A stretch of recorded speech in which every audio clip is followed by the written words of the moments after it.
Hey y'all, it's Kathy Anderson here of A&E Coaching Group, and I'm going to do my sound check as I talk. Let everybody come on in. We had a little delay today, but we're still on and making sure. I can't even say we have a guest today. It's not a guest.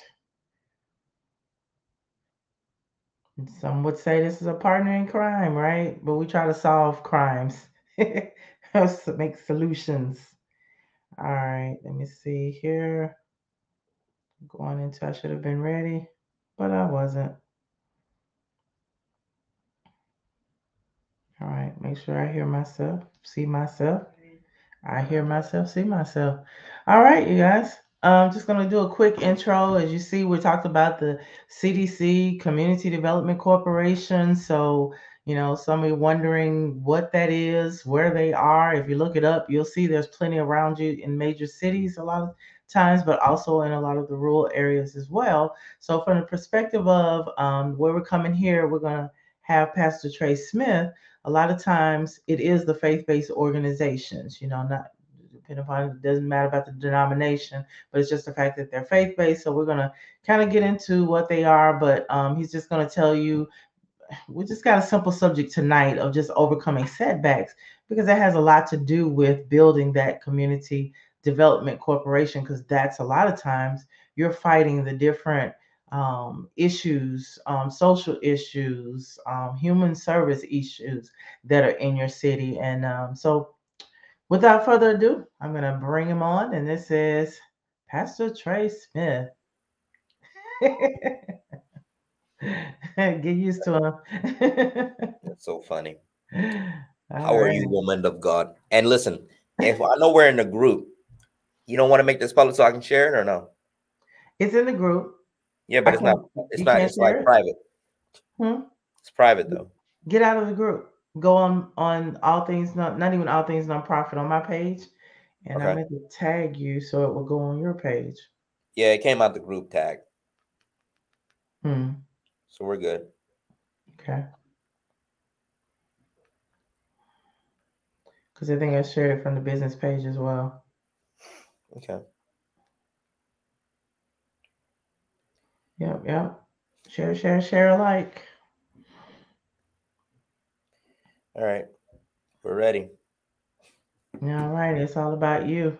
Tell them, because everybody, I mean, you're on my platform now, so just who you are, where you are, and this quick journey of Um, pastoralship. I am just a lowly pastor who loves the Lord, who loves Jesus, and I believe that our worship and our work should come into community expression, which means we should do more than just Sunday morning stuff, and we should be open to transforming and changing communities, no matter what that means and what that looks like. And so I'm in Michigan, Port Huron, Michigan, about 45 minutes east of Detroit. And I serve here with a congregation, but also I'm a developer, community developer, and also I help with nonprofit development, for-profit development, all that good stuff. Mhm. That's our short journey.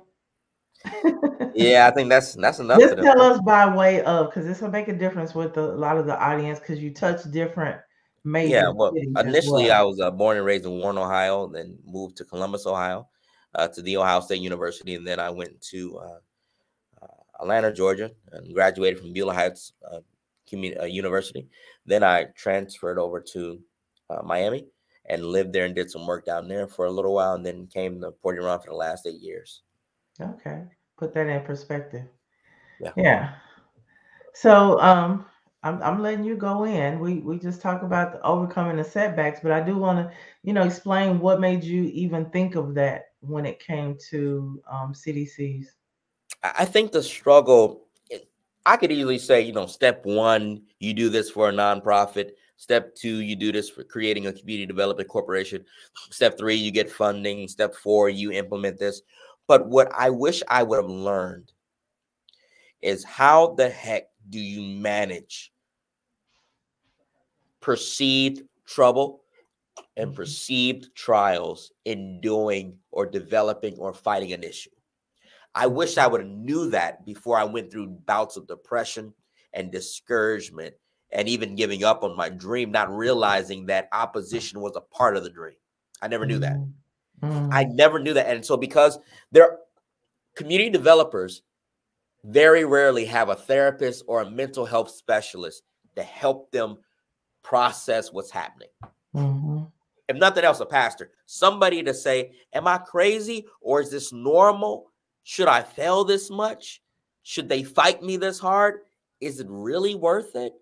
I Mm. need to know that. And I think that's something I wish I would have knew, because maybe I would have been further along in certain projects if I understood that opposition was a part of the dream or the developing. Because step one, after you get all your your filing right and you get your organization together, you have to start meeting with people. And truth be told, Mhm. there are people that don't want you to be successful, because success always means the replacement of. Right.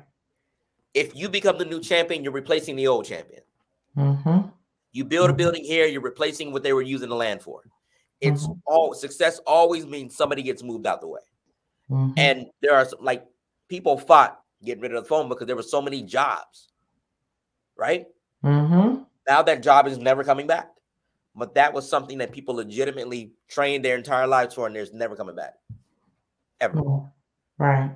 So knowing how to navigate that, I think, is the most important part of any young visionary or developer's life. Okay. Now let me ask you this. This is actually sometimes a shock to me of why. And we've been on this journey of knowing each other for a minute.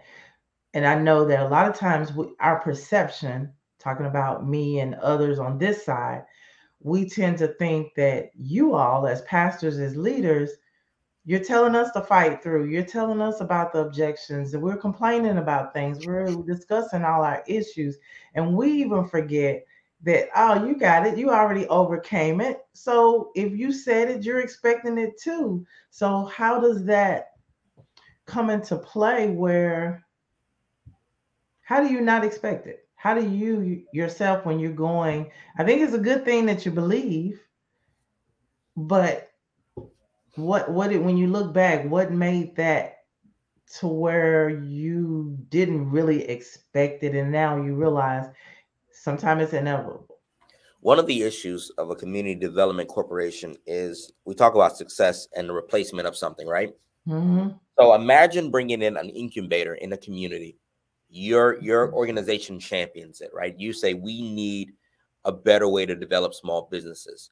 What you Mm-hmm. don't realize you're saying to people who currently exist is that your model sucks. Mm. And you don't realize you're saying that you who have been in the community for God knows how long, you're doing it wrong.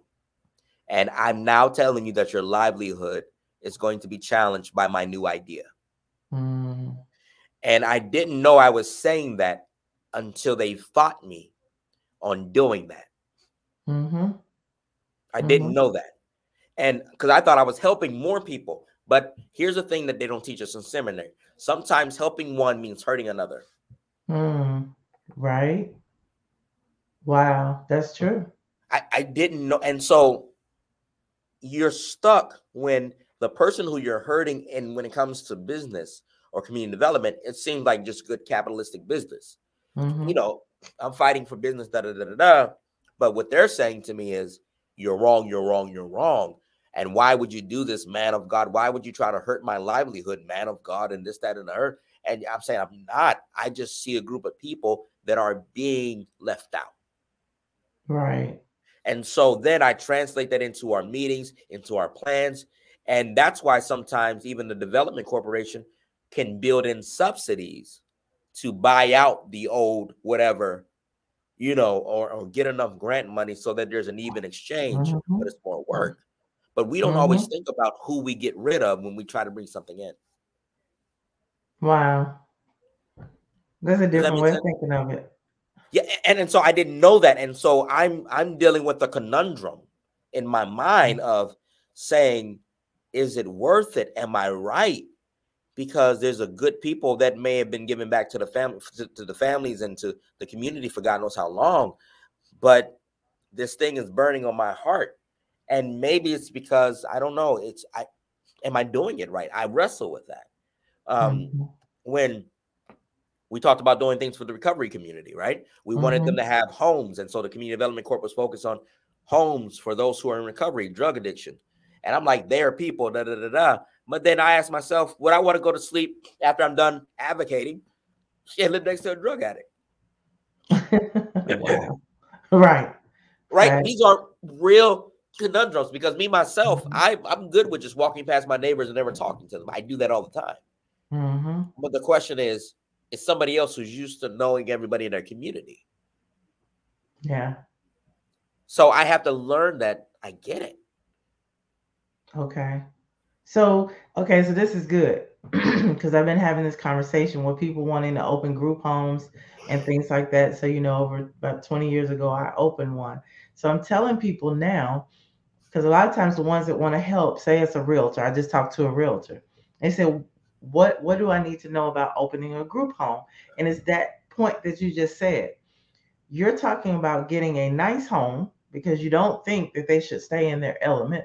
So you're going to get a nice home and you're going to get these people that are recovering some way, somehow, transitional, whatever. And you're putting them in this community where the houses are established, maybe costly, and you think you're just going to open that up. Just like you said, they don't want to sleep around that either. Regardless of the preconceived notions, some things are statistics and facts, right? So there's a battle. Um, I like the fact of the CDC because at the end of the day, and this is what I told, it was a lady and a man, have it in the lower income areas and clean that up a little bit. Put your fences or whatever you need to do for protection. But at the end of the day, at some point, we have to redevelop our own or those kinds of communities because you're going to have just as much recovery in the wealthy areas that we don't know about. Well, that's not even recovery. We'll say illegal activity, whether it be meth labs or whatever, as you are in the others. So why So not listen, go ahead and get this funding as a CDC can get the homes there. And so sometime I know one of the things you used to say is, I'm gonna save the whole world, or what you say, we're gonna save the world, we're gonna do something with the world. And I'm like, no, no, no, all say you the gotta do, take the whole gospel to the whole world. yeah. And I'm like, no, that's not what you would say. No, no, I'm gonna tell it. I wasn't the churchy one, so it wasn't the gospel. It Right. was just a matter of we're gonna help the whole world. We're changing the world. Oh We're yeah, I changing would the never world. say that now. You're right, because I used to say, no, let's think about just this little one little space right here. Let's start there because when you do the whole world or you're thinking that big, you're right. You're stopping some people. You're Let, kicking. It's a lot of noise then. let me give them something tangible for your audience. So when you get into that, what I've learned now to do is to create a committee that is specifically responsible for public relations. Mm-hmm. Let Mm-hmm. me tell them how to see it and let me hear how they see it Mm-hmm. so that I can build something into that. Because in a community development corp, how I want the community developed may not be how they want it developed. Wow. And that's the reality. I may have the greatest idea, but from wrong community. Mm-hmm. Buy-in is everything. Buy-in. I should have to do less convincing and more affirming. Mm-hmm. And so community developers, some people say, yeah, I want higher values of my house. I want sexy buildings. I want clean streets. But who do you want to attract? Mm-hmm. Who's going to be in those places? Mm-hmm. So those are things now that I think about versus before, versus thinking that I got the answer that's going to fix everything. Hmm. Okay. Because I don't want them to, I got to learn, I don't want the community to fight me after I'm done. Right. Right. I'm as a younger man, I was open for more fights. Nowadays, look, I just got a gun. I'm just going one shot. I We used ain't to tell fighting. you, just wait. Just wait. That battle is not worth it. It's not. It's not. And I think even taking it on further, because I deal with even developers on the real estate side, and we talk about this. Are you even listening to what the community is saying? Like, just to your point, Mhm. um, if you hear them and empower them, being a part of it, like you said, knowing what the people want. Maybe it's not the dirty street, but like we have an organization here, and the children go out and clean the streets. Some instead of just saying we want clean streets, let's empower them to take authority or charge of what's going on, and then they take ownership of their community and they feel like they belong. No, someone's not going to have all these big plans and then just kick them out. Right. 100%. And so that's a struggle that we have, in Mm-hmm. learning how to hear, and even sometimes paying attention to the demographics that are changing, Yep. because sometimes that community is evolving. Mm-hmm. And but then so sometimes you have to deal with, I say this, find out who the stakeholders are. If stakeholders are moving out, you got some wiggle room. If you got Mm-hmm. stakeholders, people have been there for 90, 100 years, be careful. That's a fight. Mm-hmm. Mm-hmm. And then be inclusive. I know our council always says that change is inevitable. Is Correct. that's going to happen.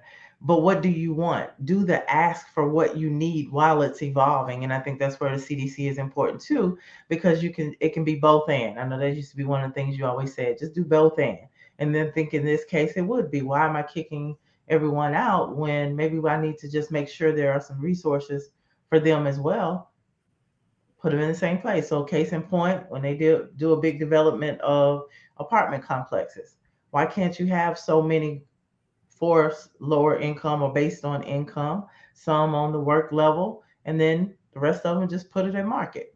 Facts. I think that's Mm-hmm. incredible. There's so many Mm-hmm. different areas we can go in there, and that's the reason why I really wanted to talk about setbacks, because um, a setback, I'm really dealing with more so is the effect on the individual, not the corporation. You could have a crap load of money, you can get all the grants you want, but if your morale is destroyed through one meeting, do you know Mm-hmm. how to come back from that? What happens when you see, because they'll do this in the community, they'll parade a bunch of little kids saying, "Why are you trying to destroy my home?" Da da da da da. And you're sitting there like as this guy in this suit, and you're like, Mm-hmm. I, I never thought of it that way. Right. Versus, why didn't I talk to them? Where was these kids when we were having the listening meetings? Mm-hmm. Right. And so these are the questions like that you'll wrestle with. And not only just that, but also what happens when your funding dries up or it doesn't come through or something happens to your project and there's this, or do you have enough in you to go fight for something else or another answer to the same problem? Mm-hmm. See, and those are things that I had to learn the hard way, because sometimes I thought if my one tool didn't work, it wasn't God's will. Versus try something else, try it a different way. Howard Schultz, 260 times had to get a loan for Starbucks. Took Mm-hmm. him all of those times. So imagine if he would have gave up 259 times. And we hear that the lights, the phone, the all kinds of things. And that's the nature of the beast. And so Yeah. failure is a part of success. Mm-hmm. But also, I'm learning this too, though. And I want you to hear me because you've been big on this concerning me. I'm okay with pursuing to be clean, but okay if I end up with a few dirt spots. Okay. I'm learning that because I'm learning no matter how clean I try to be in this business, somebody's going to perceive me as dirty. I'm going to have to apologize. I'm going to have to use some refunds. I'm not going to fulfill every contract. Somebody's going to be mad at my deliverables. Somebody's going Mm-hmm. to be, and I'm learning how not to take it personally and take it to my bed and off myself or destroy my entire structure Mm-hmm. because I don't know how to process a setback. Wow. Don't tear down your whole business plan because somebody who's not even invested in you doesn't like Yeah. it. Right. That's a thing, though. We do that. We do. And I've done that. And I regret it because now I'm going back to stuff 3 and 4 years ago that really worked, but the wrong Mhm. person told me something. Yeah. Yeah. And then let me give you a resolution for that as far as going forward. I think we both learned too. That's why those teams and committees are important. But it has to be teams that are willing to give as well, meaning outside of what you say we're going to do. Let's have this strategic plan. That means that you just don't have the yay sayers, the ones that's only yay.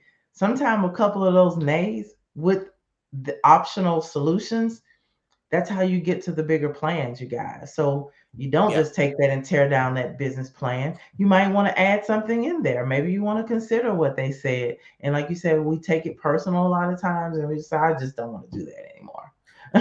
Yeah, I got a wealthy guy, wealthy, successful black business owner, who I go to when I have a plan that I think is really big and I'm going to pitch it, Mm-hmm. who cares about me, but isn't like Trey's always right. Mm-hmm. So he'll tell me the truth about what I have before I have to hear it in the public. Mm-hmm. And I'm learning to do more of that so I can brace for impact. Mm-hmm. Because no matter if they're right or wrong, or if I agree or not, I prepare for the worst and I expect the best. Yeah. Because somebody's going to have that same opinion, but you didn't stop. You're still going to go out there, but like you said, you're embracing Yeah. and you just expect it. Yeah. Mm-hmm. So, because the IRS, the state, certain agencies may have something to say about all of your plans and your paperwork. Mm-hmm. Don't let that be the determining factor. Mm-hmm. Community development is exactly what it is. Community Development Corp is, it's just a state sponsor structure, if you will, that allows you to change your community. And sometimes you can't do it that way. Still partner or broker a deal with somebody else. You're Right. about the change. You're not just about developing something. So just always keep that at the forefront. Wow. That's deep. At the end of the day, that's why you did it, right? Now, if you're just trying to make some money, that's a whole nother conversation. We can show you how to Exactly. hustle. But the difference, if you're about community change, sometimes maybe you don't need a corp, you need a partnership. Yeah. Yeah. And we run into many like that. Sometimes they need to partner, especially if you're really focused on the capital side or the revenue side. Do your Um, part well. Like, I love yeah. selling. I love to Mhm. sell. And I don't like to do certain work, though. So that's why I partner with people who do the administrative piece and everything else. And I love to sell the project. I don't really want to stay on top of it and manage it, but I know my role. Right. So, And you guys, there we go. We just bought out team again. And I talked to someone today about that. So understand, I need you all to look at what a project manager does. That's how it's run. That project manager and assistant both are connected to what the dream or the visionary is, what he or she sees or envisions, but you have to keep your hand on it by those systems, even reporting back. And I think we've tried to do it, but being in a different state and all of that, but we all had to learn, and it's coming together. Any other examples? no, I think truly we can probably do a series on all the Hmm. things that we can talk about concerning this. I would love to do a journey and take them on a journey of an actual project. We put a project together and then we kind of talk them through it and show them what happens and to give them a chance to join at a certain level. I think that Yeah. would be amazing Yeah. Okay. because I think the journey of a community development corp, really what we're saying underlying is this is how you create a church. This is Hmm. how you create an advocacy organization. This is how you make a difference. This is how you do Hmm. this, that, and the third. Okay. Okay. So with that said, I got my little drum roll. Going forward, to me, this is a specialty. Yes, it is for all nonprofits, but I really, really, really want to make that special calling for those, because too many churches, too many, I'll just say faith based, because some of the mosques are closing, some of the chapels and all of those places are closing, especially since COVID. Understand it is a whole building. We are centralized. Most churches or faith based organizations are centralized strategically, intentionally, and you have neighborhoods that are around you. It is so important that if you are interested in your organization becoming a community development corporation, you want to reach out to us. So I'm going to give you this www.nonprofithelpneeded.com. So I'll be the one that speak to you all first, but you will get to Pastor Trey. We're serious about this. And he finally realized he can't be everywhere all the time. God is God. How about that? No, he really doesn't have that kind of personality, you guys. Sometimes you're working Facts. so much and you're just thinking, if I don't do it, it won't be done. And you're running, running, running, running, running. But sometimes people like him, they're very good with words. They're very good with that leadership. Sometimes that's where that project manager comes in handy. That's when that plan comes in handy. And you have to treat it like a business as far as getting people in. It's a number and empowering the people that you have. But it is so important during this time. It is so much money coming through. COVID has proven, or I'll say the pandemic, or just the Okay, series of Anthony, can I climate. say? Can I jump out? Yeah. Okay, Can you jump out? jump out. It's about to get really loud No, no, behind you me. cannot. No, no, no, no, Okay. no. Because I'm talking about you. No, no, no. So anyway, I'm almost finished. So no, we've seen so many different things happening, you guys. So because I need your yes, the money is there. Yes, Follow absolutely. the policies, follow the things that are happening. They're asking for people's whatever ideas you might have, whatever solutions you have. All over the internet, I see government agency asking for solutions. This is a time where we can't say they don't want us to do, they don't want us to do. This is a way to do it. So contact us. You can DM us, but the best way, if you're really serious and ready to take that step, even if you want to start a nonprofit or grow your nonprofit healthily and make sure you get the funding legally, is nonprofithelpneeded.com. How about that? I No, I love it. thank you. I know this was challenging today, so I appreciate your time. Listen, I appreciate you. You know, I'll do anything for you. I just the moment I got, I just had to. No, I ain't gonna say what I normally say, Right. but anyway, for you, anything.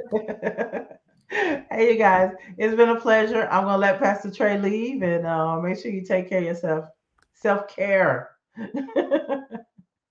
All right, you guys. He thought he was going to get out first, but seriously, just if you're listening to this, you have this heart to help. Also consider volunteering. If you've never done any kind of volunteering, and I'm talking about really getting in there consistently, knowing the various agencies, if it's domestic violence, talk to some of the shelter people that have those shelters and the leaders. Get in there before you just go and try to start your own, because sometimes what you think is not out there, the resources aren't out there. Go to United Way and see all the different organizations that are around, and then create something that's unique, maybe in a specific area that you're covering. Maybe it's about partnerships. Sometimes you don't need to start a nonprofit, but if you've already started or you really, really have it in your heart, at least get the facts. Real good resource for that. Learn exactly what you need to be able to start that nonprofit. Because a lot of times it's just about the paperwork initially, and then you still have to do the work. And the work requires you to be that leader, be that connector to, the leaders in the community, politics, as well as please understand what the community that you are serving, not based on how it was for you, but based on the people now. Ask a child if they're okay. Ask a young woman if she's okay. Don't just assume your situation is the same thing as her situation. That's all. Just real solutions. And I hope y'all got something out of it tonight. And look forward to next Sunday. We'll be back on that 4 o'clock schedule as far as I know. Otherwise, we have a great week and we'll talk to you later. Bye, y'all.